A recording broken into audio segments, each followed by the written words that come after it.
तो हमको बंद कर दिया, पूरे गेट बंद कर दिया। बोला गेट के हाथ लगाया तो मैं अपने आप को शूट कर दूँ। तो फिर मेरी इतनी हिम्मत नहीं हुई कि मैं गेट को हाथ लगाऊं। फिर फ़ोन भी आने शुरू हुए, बात कर रहे थे, परिवारों की फ़ोन आ रहे थे, मगर ये इतने डिप्रेशन में थे कि पूछो मत। खाना तो हमारे साथ एक एक रोटी खाई थी हमने, क्योंकि मेरा हस्बैंड भी परेशान था। खाना तो बनाया था मगर खाया नहीं था। पूरी रात नहीं सोए थे। मेरी बच्ची 2 बजे तक जगी हुई थी।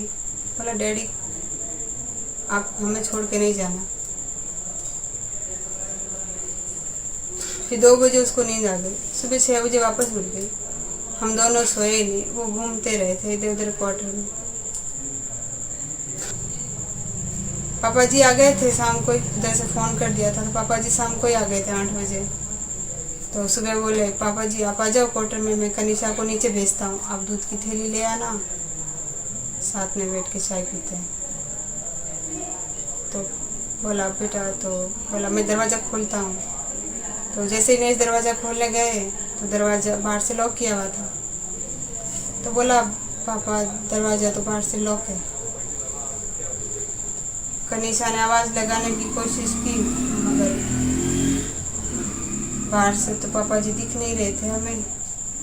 पापा जी ने भी बोला भाई मेरा बच्चा है, मैं साइन कर देता हूँ, मेरे को जाने दो अंदर, मगर पापा जी को भी हमारे क्वार्टर में नहीं आने दिया। यही था कि सर मैं बहुत डिप्रेशन में हूँ, उर्मिला ये मेरे को जीने तो वैसे ही नहीं देंगे। मेरे पे झूठा झूठा इंजाम लगाए जा रहे हैं, मैंने कुछ किया ही नहीं, तो उसको ज़बरदस्ती उसका बात का बर्तन में बना दिया। मैंने उनको समझाया, मैंने कहा खेती कर लेंगे, कुछ नहीं है तो गाय भैंस रख लेंगे, अपना गुजारा कर ही लेंगे। तो बोला मैंने 14 साल नौकरी की है, जब मैंने किसी अपनी नौकरी टाइम से टाइम की है, कभी नौकरी में 5 मिनट भी लेट नहीं होते थे सर। बोला मेरी बंदूक की नौकरी है, मैं बंदूक के साथ खुश हूँ।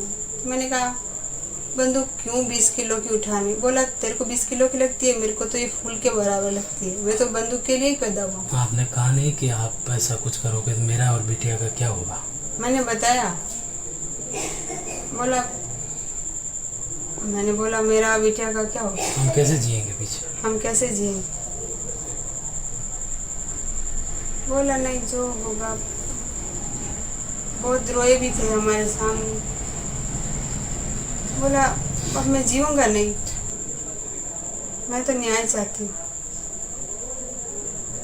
कि मेरे को पेंशन मिले, मेरी बेटी को नौकरी मिले, और जो दूसरे जवान है उनको इतना न घुमाया जाए, जो भी उनकी है उसमें कोई दूसरी चीज मिलाकर उनको पीड़ित न किया जाए, ताकि आपकी तरह कोई, ताकि मेरी तरफ जो हालात मैं गुजार रही हूँ वो किसी और की फैमिली ना गुजारे। जब कोई किसी अफसर से मिलने चाहता है तो उसको क्यों रोका जाता है? वो अफसर को नहीं बताएगा बात तो किसको बताएगा?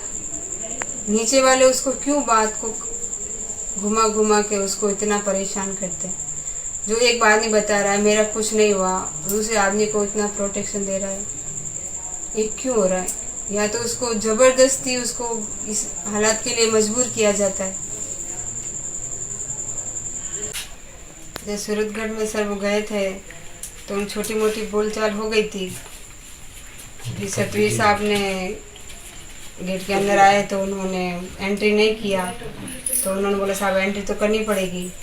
तो बोला मेरा सिग्नेचर तू कर दे। तो बोला मैं क्यों करूँ साहब, आपका सिग्नेचर तो आप ही करोगे। तो उन्होंने गाली निकाल दी। तो बोला साहब मैं गाली सुनने के लिए नौकरी में थोड़ा भर्ती हुआ।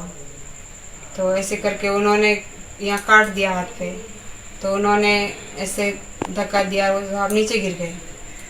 तो फिर बोला दूसरे साहब को बोलता है कि तू इतना क्यों पूछताछ कर रहा है, तू अपने आप को क्या समझता है? तो बोला साहब ड्यूटी है तो ड्यूटी तो करनी ही पड़ेगी।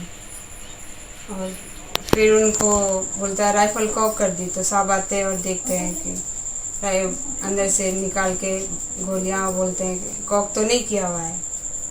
तो फिर चलो वहाँ बंद हो जाता है मामला और सुबह बोलते हैं कि नरेश तू यहाँ से जोधपुर चला जा। ठीक है साहब, जोधपुर चला जाता हूँ। फिर जोधपुर आ जाते हैं, फिर 2 दिन यहाँ रहते हैं, फिर वापस आता है कॉल की नरेश तेरे को जा वापस सूरतगढ़ जाना है। ठीक है साहब, जाता हूँ। तो बोला सुबह 5 बजे, हाँ सुबह 5 बजे बैठते हैं गाड़ी, फिर चले जाते हैं। फिर नागौर से आगे निकलते हैं तो फिर कंट्रोल रूम से फ़ोन आता है, बोलता है साहब ने बोला वापस आ जाना। ठीक है साहब। तब डीआईजी साहब का फ़ोन आता है और बोलते हैं नरेश तू कहाँ है? बोला साहब अभी नोखा आने वाला। बोला जहाँ कहीं भी है उतर जा, तू अपने आप को क्या गुंडा समझता है? तो इधर आ जा, अगर तू आगे जाएगा तो तेरे को कोई अंदर घुसने नहीं देगा, मैं तेरी हैकड़ी उतारता हूँ। ठीक है साहब। ऐसा कह के बस उतर जाते हैं नोखा पे, अपना वापस टिकट लेके वापस आ जाते हैं। साहब बोलते हैं कि आते ही तू मेरे से मिलना। ठीक है साहब, आते ही मिलूँगा। अब एंट्री करा देते हैं वापस कंट्रोल रूम में, साहब से मिलना है, मैं आ गया हूँ। ठीक है। सुबह जाते हैं तो बोला है हाँ तो साहब पौधे लगवा रहे, नहीं मिलेंगे। ठीक है। कंटिन्यू 4 दिन जाते हैं मगर नरेश को मिलने नहीं दिया जाता। सर रविवार की शाम को नरेश को ड्यूटी लगी थी, तो बोला मेरी ड्यूटी लगी है, तो वो राइफल लेने गए, राइफल मिल गई उनको। तो वापस आए तो बोला और मिला मेरी ड्यूटी है। मैंने कहा ठीक है। नहीं बोला मैं जा रहा हूँ। हाँ ठीक है, नहीं आप जाओ ड्यूटी कराओ। तभी वो बाहर निकलते हैं, एक साहब आते हैं कि बोला नरेश कहाँ गया? मैंने कहा साहब ड्यूटी पे गए। तो तभी वो पीछे पीछे दौड़ते हैं 4-5 से। जब नरेश वापस आए तो मेरे को एक घटना बताते हैं कि मेरे पीछे पीछे 4-5 जने दौड़े, मैं तो ड्यूटी करने जा रहा था, और वही वो 2 फायरिंग कर देते हैं, फिर क्वार्टर आ जाते हैं। सर वो क्वार्टर आते हैं और बंद कर दिया, फिर जाके बालकोनी के अंदर फायर किया। तो बोला जब बंदूक कॉक भी नहीं किया था तो बोलता है बंदूक कॉक किया। वो फिर बोलते हैं कि आओ मैंने बंदूक आज कॉक किया। बंदूक कॉक कैसे करते हैं मैं बताता हूँ। तभी तो उन्होंने हवाई फायरिंग किया था, कॉक के बगैर तो हवाई फायरिंग होता नहीं है। जब बंदा करता ही नहीं है तो फिर उसके ऊपर झूठा इल्जाम लगाया जाता है कि इसने कॉक कर दिया बंदा।